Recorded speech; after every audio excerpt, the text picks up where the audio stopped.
الجو مهيأ لدعوة أهل السنة بحمد الله. الناس لا يريدون إلا كتاب الله ولا يريدون إلا سنة رسول الله صلى الله عليه وعلى آله وسلم.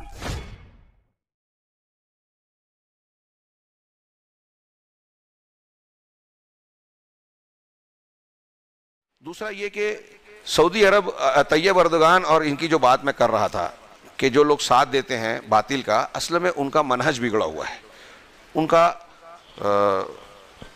جو دینی مزاج ہے، سیاسی دین، جیسے اخوانیوں کا، میں نے شولہ پور میں ایک لمبی چوڑی تقریر کی تھی، پھر اس کے بعد گلبرگہ میں بھی کیا نام ہے شولہ پور میں ایک ہوئی، اور ایک جگہ اور میں نے کی، 2-3 جگہ مالیگاؤں میں بھی خطبہ دیا، جامعہ محمدیہ منصورہ میں بھی میں نے کیا، طلبہ سے خطاب کیا، تو اس میں تفصیل سے بتایا. اب یہاں سوال جواب میں اتنا موقع نہیں ہے کہ میں اس کی تفصیل پیش کر سکوں.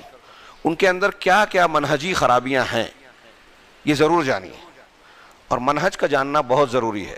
میں نے پوائنٹس بتائے تھے العزب الزلال کے حوالے سے، 8-10 بلکہ اس سے زیادہ پوائنٹس، کہ قرآن حدیث کا اہل سنت کا طریقہ یہ ہے اور اخوانیوں کا طریقہ یہ ہے. عقیدے میں وہ اہل سنت کے طریقے سے ہٹے ہوئے ہیں، اسماء و صفات میں ہٹے ہوئے ہیں، سیاست میں ہٹے ہوئے ہیں، کچھ چیزوں میں شیعوں کے جیسے ہیں تقیہ، کچھ چیزوں میں خارجیوں کی طرح ہے کہ مسلمانوں کو کافر کہہ کے ان کو قتل کرنا جائز قرار دیتے ہیں.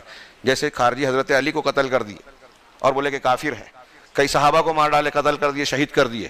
ایسے یہ آج کے خارجی ہیں، یعنی اخوانی اور ان کے ہم نوا، یہ بہت سارے مسلمان علماء کو، حکام کو کہتے ہیں کہ یہ کافر ہو گئے، گولی مار دینی چاہیے، اور مار رہے ہیں، دھماکے کر رہے ہیں، مسجدوں میں دھماکے کر رہے ہیں. تو ان کا منہج بگڑا ہوا ہے. اس کا نتیجہ یہ ہے کہ وہ شیعوں کی تائید کرتے ہیں. یہ تو طیب اردگان ہے، کوئی تعجب کی بات نہیں ہے طیب اردگان کی وہ تائید کریں. شیعوں کی تائید کرتے ہیں وہ لوگ. شیعہ کون ہیں، روافظ کون ہیں؟ وسیم بھائی کی 2 کتابیں ہیں، کتابچے آج کے موجودہ ماحول میں ہر نوجوان کو پڑھنا چاہیے. میں نے دونوں میں مقدمہ میں نے لکھا ہے، اور کتاب آپ کو بہت شارٹ میں وہ بہت بڑی موٹی موٹی کتابوں کا خلاصہ آپ کو ملے گا کہ تاریخ میں نبی کریم صلی اللہ علیہ وسلم کے بعد شیعوں کے جب سے وجود ہوا، حضرت عثمان کے زمانے سے لے کر آج تک انہوں نے ہمیشہ اسلام اور مسلمانوں کو نقصان پہنچایا. انہوں نے اخوان الصفا بنا کے مسلمان علماء کو قتل کروایا، حکام کو قتل کروایا، سازش کروائی، تنظیمیں چلائیں، باطنی فرقے پیدا کیے، حرم پر حملہ کروایا، حجر اسود اٹھا کر لے گئے، مصر میں 20 سال رکھا. بغداد میں ہلاکو کی فوج کو بلانے والے، یہ نقشہ بھیجنے والے ابن القمی اور مرزا توسی، یہ بلایا جہاں 9 لاکھ 10 لاکھ مسلمانوں کو صرف شہر بغداد میں قتل کیا گیا. ایسے پورے تاریخ میں ان کے کارنامے بھرے پڑے ہیں. شیعوں نے کوئی چیز ایسی نہیں چھوڑی ہے جو مسلمانوں کی مخالفت کریں. یہ قرآن کو نہیں مانتے، صحابہ کو گالیاں دیتے ہیں، امیر معاویہ رضی اللہ تعالیٰ عنہ، ابو بکر صدیق، عمر فاروق، ان کو برا بھلا کہتے ہیں، گالیاں دیتے ہیں. روافظ کا یہ معاملہ ہے، اور ان کے گرگے یہ پیدا ہو گئے، اخوانی اور یہ جماعت اسلامی ان کی تائید کرتے ہیں. یہ ان صحابہ کرام کو کافر کہنے والوں کو، مسلمانوں کو نقصان. شام میں یہ ایران اور شیعہ لوگ مل کر یہود و نصارہ کا ساتھ دے کر بشار الاسد جو نصیری ہے، جو یہ مانتے ہیں کہ حضرت علی کے اندر اللہ آ گیا تھا، نصیری شیعوں کا غالی فرقہ ہے، اسی میں سے بشار الاسد شام کا حکمراں ہے، اس کا ساتھ کھل کر ایران دے رہا ہے، اس کا ساتھ کھل کر روس دے رہا ہے، اور سنی مسلمانوں کو، سلفی مسلمانوں کو بے طرح قتل کر رہے ہیں، کیمیائی ہتھیار بیچ رہے ہیں. آپ دیکھ رہے ہیں کہ کیسے پوری عالمی طاقتیں زبانی جمع خرچ کر رہی ہے. آج کی تاریخ میں 8 سے 9 لاکھ کے قریب گزشتہ 4-5 سال کے اندر مسلمان وہاں شہید ہو گئے، اور آپ کی پیشانی پہ بل نہیں آتا، اور الٹا الزام دیتے ہیں سعودی عرب کو. اس سعودی عرب نے 25 لاکھ سے زیادہ شامیوں کو اپنے یہاں پناہ دے رکھی ہے، ان کو ہر قسم کی سہولیات دے رکھی ہے کہ میڈیکل علاج فری، تعلیم فری، یہاں کوئی بھی کام کر سکتے ہیں، بغیر پاسپورٹ کے رہ سکتے ہیں، ساری سہولیات دے رکھی ہے. یہ یہاں کوئی نظر نہیں آتا، کسی کو نہیں بتاتا. سعودی عرب پوری دنیا میں اسلام کی تبلیغ کر رہا ہے، قرآن بھیج رہا ہے، افریقہ کے لوگوں کو مسلمان بنایا، عیسائیوں میں قرآن کی تبلیغ، اسلام کی تبلیغ کروائی. یہ امریکہ اسرائیل کو بہت برا لگ رہا ہے، اور اس وجہ سے سعودی عرب کی مخالفت کرنا چاہتے ہیں، لیکن بول نہیں پاتے، اور لگایا ہے ان اخوانیوں کو، شیعوں کو اور ان لوگوں کو کہ ان کی مخالفت کرتے رہو. پروپیگنڈے میں آتا ہے. ایران، سعودی عرب کے جو کارنامے ہمارے سامنے بیان نہیں کی جاتے، لیکن محمد بن سلمان نے اگر کوئی ایسا بیان دے دیا اس کو کہ توڑ مروڑ کر اس کو مسلمانوں کو برا بھلا کیا جائے تو اس کو خوب اچھالا جاتا ہے. آپ طیب اردگان کے وہ بیانات پڑھیں ہیں جس میں اس نے یہ کہا ہے کہ اسلام، جو ترکی میں حکومت ہے تو ایک شک یہ تھی کہ بھئی اسلام نافذ کیا جائے یا قانون کے ذریعے سے، تو کہا کہ ہمارے یہاں سیکولرزم چلے گا، اسلام کی گنجائش نہیں ہے آج جدید دور کے حساب سے. اس نے لفظ کیا کہ قدیم اسلام نہیں چل سکتا. کس نے کہا؟ آج جو امیر المومنین بتایا جا رہا ہے طیب اردگان صاحب، ہاں، قدیم اسلام. اور یہ بات ان کے دوسرے امیر المومنین یوسف القرضاوی نے اس سے پہلے الجزیرہ ٹی وی چینل پہ کہی ہے کہ نحنو تطبیق کیا ہے الحریت مقدم عندنا من تطبیق الشریعہ، کہ آزادی ہمارے نزدیک شریعت کو نافذ کرنے سے زیادہ مقدم اور اہم ہے. یہ دین کو قائم کرنے، اسلام کو قائم کرنے کے نام پر حکومت حاصل کرتے ہیں. مرسی صاحب نے حکومت حاصل کی مصر میں، ترکی میں طیب اردگان نے اسلام نافذ کیا. یہ کس کا ساتھ دے رہے ہیں؟ شام میں قتل عام ہو رہا ہے، وہاں روس سے چھپ کے ساز باز کر رہے ہیں، سودے بازی کر رہے ہیں. ہاں، اور سعودی عرب جو یمن میں مظلوم سنیوں کا ساتھ دے رہا ہے، اور حوثیوں کا یہ ایران اور ترکی اور دوسرے لوگ ساتھ دے رہے ہیں. یہ لوگ اچھے ہیں، امیر المومنین ہیں. پتہ نہیں لوگ کہاں سے کہاں سوچتے ہیں.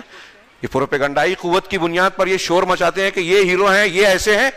یہ بالکل ہم کو جو بیوقوف بنانے کی پوری دنیا میں میڈیا کی مشنری کام کر رہی ہے، اسی کا حصہ ہے کہ ہم کو دکھایا، سفید کو کالا دکھایا جاتا ہے، کالے کو سفید. سعودی عرب آج ان کے لیے سب سے بڑا کھٹکا ہے، اس لیے کہ وہ اسلام کا مرکز ہے. اسلام کی دعوت پوری دنیا میں وہاں سے پھیل رہی ہے. پوری دنیا کا کوئی ملک ایسا نہیں ہوگا شاید ہی جہاں مسلمان ہوں اور وہاں کے بچے سعودی حکومت کے خرچ پر تعلیم نہ حاصل کرتے. میرے بھائیو سوچو، یہ چھوٹی نیکی ہے. ہمارے ہندوستان کے کئی ہزار بچے وہاں پڑھ رہے ہیں اور سالوں سے پڑھ رہے ہیں، فارغ ہو رہے ہیں، دکتور پی ایچ ڈی اور کیا کیا ہو کے آتے ہیں، جن کو کتابیں اور کیا کیا پڑھنے کا مکافہ وظیفہ دیا جاتا ہے، منتھلی رہائش کے لیے جگہ دی جاتی ہے. کون دیتا ہے؟ کیوں دیتے ہیں؟ کس کے لیے دے رہے ہیں؟ ان کو اس میں کیا فائدہ مل رہا ہے؟ یہ ہم کو نظر نہیں آتا.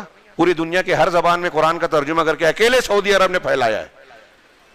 انجیل کا ترجمہ کر کر کے پورے یورپ کے ملکوں نے جو ہے کروڑوں ڈالر کا مشنریز کو، عیسائی مشنریز کو جو ہے چندہ دے کے انجیل کو پھیلاتے ہیں، مبشرین کو پھیلاتے ہیں. انہوں نے قسم کھائی تھی 85 میں کہ 2000 آتے آتے ہم افریقہ کے بر اعظم کو مسلمانوں کی اکثریت والے بر اعظم سے بدل کر عیسائی اکثریت والا بر اعظم بنا دیں گے. گڈ نیوز ان کی ایک تنظیم تھی، اس کا یہ عہد و پیمان تھا. اسی طرح انڈونیشیا کو عیسائی اکثریت والا ملک بنا دیں گے. لیکن جب یہ بات پتہ چلی تو شاہ فہد وغیرہ نے اپنے دعات اور مبلغین کو کہا کہ آپ ان کا جواب دیجئے، اسلام کا دفاع کیجئے، اسلام کی تبلیغ کیجئے، آپ کو جو چاہیے ہم دیں گے. احمد دیدات کو قوت دینے والے وہ محمد علی قلعے، اور یورپ اور امریکہ میں جو آج مشنریز اسلامک سینٹرز کام کر رہے ہیں، سب سعودی عرب اور کویت، دو بڑے ملکوں کی، اور کچھ قطر، یہ دو بڑے ملکوں کی زیادہ مدد ہے. کتاب کی شکل میں، اسلامی لٹریچر کی شکل میں، مال کی شکل میں، مساجد کی تعمیر کی شکل میں. اسلامک سینٹر بنانے کے لیے ان کے پاس پیسہ کہاں سے آتا ہے؟ تو میں عرض کر رہا ہوں اس کا نتیجہ کیا نکلا. افریقہ میں جو لوگ عیسائیت کی تبلیغ کرنے گئے تھے مسلمانوں میں، ان میں سے بہت سے بڑے بڑے کئی 100 پادری جو ہے وہ مسلمان بن گئے. یہ خبروں میں نہیں پڑھیں گے آپ، عربی میں آتا ہے، ہمارے یہاں نہیں چھاپتے لوگ. کئی 100. اور اس کا دکھ ہے امریکہ کو، یورپ کو، اسرائیل کو. تو وہ یہ نہیں بتاتے کہ سعودی عرب سے ہم کو یہ تکلیف ہے، وہ دوسری چیزیں بتا کے مسلمانوں کو اس سے بدزن کرنا چاہتے ہیں، اور اس بدزن کرنے میں ان کے لیے آلہ کار بنتے ہیں یہ اخوانی، یہ غلط منہج کے لوگ جو شیعوں کے آلہ کار بنتے ہیں. اور شیعہ اور نصران، یہود و نصارہ ایک ہیں، چاہے دکھانے میں بیان بازی چاہے جو کرتے رہیں. تو اس کے پیچھے ایک پورا نیٹ ورک ہے عالمی سطح کا مسلمانوں کے خلاف سازش کا. اور ہمیں افسوس ہے کہ ہمارے اخوانی، اس میں کچھ لوگ مخلص بھی ہوں گے جو ہمارے یہاں پائے جاتے ہیں، لیکن یہ اندھے ہو کر یہ سمجھتے ہیں کہ اسلام اور مسلمانوں کی تائید کر رہے ہیں. جو جھوٹی خبریں، یا ہو سکتا ہے کچھ صحیح خبریں ہوتی ہیں لیکن پس منظر سے ہٹا کر بولی جاتی ہیں، یہاں بیان کی جاتی ہیں، اس کے تناظر میں وہ اہل حق کی سعودی عرب کی مخالفت کرتے ہیں. اور یہ طیب اردگان اور یہ لوگ جن کا منہج بھی صحیح نہیں ہے، وہ جو ترکی میں ایک سینٹر ہے لستم پوک، پوری دنیا کے صوفیوں کا سب سے بڑا سینٹر ہے. اور ان کا ایک آدمی، ان کا ساتھی تھا طیب اردگان کا، وہ امریکہ میں ہے، جس نے اس کے خلاف بغاوت کرنے کی کوشش کی تھی، اور شاید اس کے بعد ہی سودے بازی ہوئی ہے، واللہ عالم. لہٰذا لوگوں کو وہ جو ہے ہوش و حواس رکھنا چاہیے. اور ہمارا ایک مزاج ہے، عرب علماء کی ایک بات بہت اچھی لگتی ہے کہ وہ یہ کہتے ہیں، جو ہمارے ہندوستان میں بڑی مشکل ہے، کہ عوام کو ان معاملات میں نہیں پڑھنا چاہیے جس کا آپ کو علم نہیں. اب سعودی عرب میں اگر ایک بیان آیا اور ہمارے سامنے آتا ہے، ہم اس پہ تبصرہ کرنے لگتے ہیں، لیکن وہاں حالات کیا تھے، بیک گراؤنڈ کیا ہے، وہ بیان کس تناظر میں دیا گیا ہے، تفصیلات کیا ہیں، ہمیں نہیں پتہ، ہم اس پہ بولنا شروع کر دیتے ہیں. بڑے بڑے مشائخ کا کہنا یہ ہے کہ بھئی اس میدان کے جو لوگ ہیں اس کو اس میں خاص رہنے دیجئے.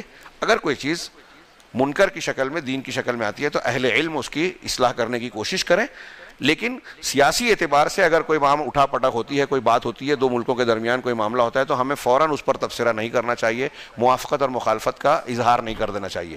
داعش جب سامنے آئی تو بہت سارے لوگ بہ گئے، سمجھ لے بہت اسلام پسند ہے، لیکن تھوڑے دن میں پتہ چلا کہ یہ تو خود مسلمانوں کو نقصان پہنچانے کے لیے خود امریکہ نے، برطانیہ نے، اسرائیل نے مل کر ان کو بنایا ہے مسلمانوں کی شکل میں، اور اس کو شو کرتے ہیں کہ یہ سلفی ہے، جبکہ وہ سلفیوں کے دشمن ہیں۔ اس میں شیعہ ہیں، دروز ہیں، اخوانی ہیں، ہاں نصیری ہیں، اسلام دشمن طاقتیں شو کرتے ہیں کہ اہل حدیث ہیں۔ اہل حدیث اور سلفی اس میں ہرگز نہیں ہے، ان کا اہل حدیث اور سلفی کا جو منہج ہے وہ داعش کا منہج نہیں ہے۔ تو بہرحال ایک بڑا سازش کا نیٹ ورک جاری ہے، اور ظاہر سی بات ہے اس سازش میں جو اصلی اسلام کے ماننے والے ہیں، جن کے پاس قرآن و حدیث ہے، اور روئے زمین پر اس وقت حکومت کی شکل میں وہ صرف سعودی عرب ہے، اگرچہ وہاں کچھ خامیاں ہیں، ہم کو اختلاف ہو سکتا ہے، لیکن مجموعی طور سے وہ صحیح منہج کے حامل ہیں، اور اکیلی دنیا میں ایک حکومت ہے جس کے بارے میں ہم کہہ سکتے ہیں کہ وہ حکومت دولت توحید ہے، کتاب و سنت کو ماننے والی حکومت ہے۔ ہاں ظاہر سی بات ہے کہ اس کو بدنام کرنے کی کوشش ہوگی، اس کے خلاف پروپیگنڈا ہوگا، اور اس کے لیے یہ جو پروپیگنڈائی قوت کے حامل عناصر ہیں جس میں یہ نام لیے گئے وہ لوگ شامل ہیں۔ اللہ تعالیٰ سے دعا ہے کہ وہ اہل حق کی حفاظت کرے، فتنوں سے محفوظ رکھیں، لیکن ہمیں جو ہے ڈرنا بھی نہیں چاہیے، یہ دیکھنا چاہیے کہ اس امتحان میں ہمارا کردار کیا ہونا چاہیے، ہم کو وہ کردار نبھانا چاہیے۔ اہل حق اور باطل کی لڑائی ہوتی رہے گی، اور یہ دراصل لوگوں کی آزمائش کے لیے ہوتا ہے کہ کون حق کا ساتھ دیتا ہے، کون باطل کا۔ اللہ تعالیٰ ہمیں حق پر قائم رہنے والا اور حق کا ساتھ دینے والا بنائے۔